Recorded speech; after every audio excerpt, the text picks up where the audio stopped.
ডাউল আমাদের বাসার সবার পছন্দ। এই জন্য ডাউলকে বিভিন্নভাবে ঘুরাই পেঁচায় রান্না করা হয়।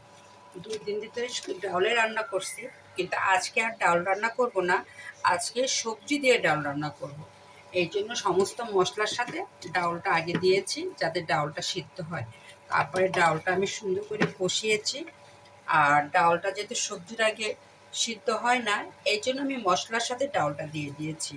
আর এই ডাউল দিয়ে সবজিটা খুব মজার। আর এই ডাউল দিয়ে আমি সবজি দেবো ঢেঁড়স, লাউ, চিচিঙ্গা, আলু।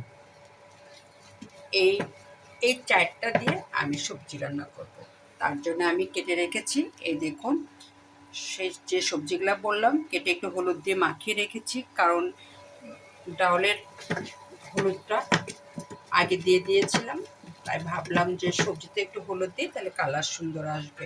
এই জন্য আমি সবজিতে একটু হলুদ দিয়ে ফেলেছি। আর এই ডাউল দিয়ে সবজি রান্না করলে খুবই পছন্দ, খুবই মজার। আপনারা ডাউল দিয়ে সবজি রান্না করে কে খেয়েছেন আমার জানা নেই, তবে আমি খুব ঘন ঘন রান্না করি। আমার বাচ্চাদের ডাউল লাগে, শুধু আমার সাহেব ডাউল খায় না। সাহেবের ডাল দেখলে মেজাজ গরম হয়ে যায়, আর আমি আমার 2 ছেলে মেয়ের ডাউল দেখলে বেশি খেয়ে ফেলি। এই হয়েছে আমাদের ঘরের মধ্যে একটু ব্যতিক্রম, যার ফলে আমি যখন ডাউল রান্না করি তখন ওনার জন্য আমি একটু অন্য করে রান্না করি, অন্য কিছু। আর উনি বিশেষ করে ভর্তা আর মাছ মাংস ভুনা খুবই ওনার পছন্দ। আর আমি ওইভাবে ওনার জন্য রান্না করি। আর আমার বাচ্চারা যেহেতু ডাউল পছন্দ করে, এই জন্য আমি সবজির সাথে এই ডাউলটা রান্না করলাম। 2-3 দিন ধরে পাতলা ডাউল রান্না করছি, কিন্তু দেখা যাচ্ছে যে ডাউল খাওয়ার পরও থেকে যাচ্ছে। আর এর জন্য আমি একটু ভাবলাম যে ঘরে যেহেতু অনেক রকমের সবজি আছে, আমি একটু ডাউল দিয়ে সবজি রান্না করি। আর এই ডাউল দিয়ে সবজি শুধু আমি ভাত দিয়েই খাবো না, আমি ডাউল সবজিটা আমি রুটি দিয়েও খাবো। এই জন্য আমি ডাল সবজি রান্না করলাম, যাতে আমার পরিশ্রম কম হয় এবং বাচ্চারা সুন্দর করে রুটিতে খেতে পারে। এই ডাউলের রুটির সঙ্গে খুব মজা এই সবজির সাথে।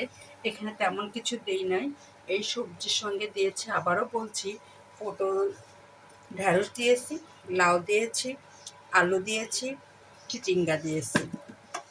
এই 4টা সবজি দিয়ে আমার আজকে সবজিটা হচ্ছে। তার সঙ্গে আছে স্পেশাল ডাল।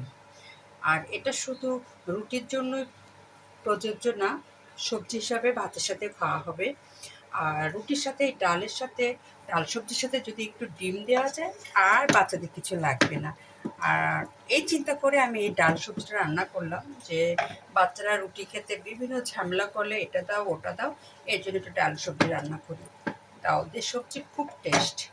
আপনি একটু রান্না করে খেয়ে দেখিয়ে তারপরে আমার রেসিপি আমাকে কমেন্টস করে জানিয়েন। আর আমার বাসায় এটা খুব ঘন ঘন হয়, সবজি ডাউল, মানে ডাউল দিয়ে সবজি। যেমন আমি রেসিপিটা দেখালাম, আগে মশলা দিয়ে আমি ডাউলটাকে একটু কষাই নিচ্ছি, পরে সবজিগুলো দিয়ে দিচ্ছি। কারণ ডাউলকে যদি আগে একটু কষায় না নিই, তা তা না হলে ডাউলটা গোটা গোটাই থেকে যাবে। এই জন্য আমি ওটাকে কষাই নিয়ে পরে ডাউল দিয়েছি।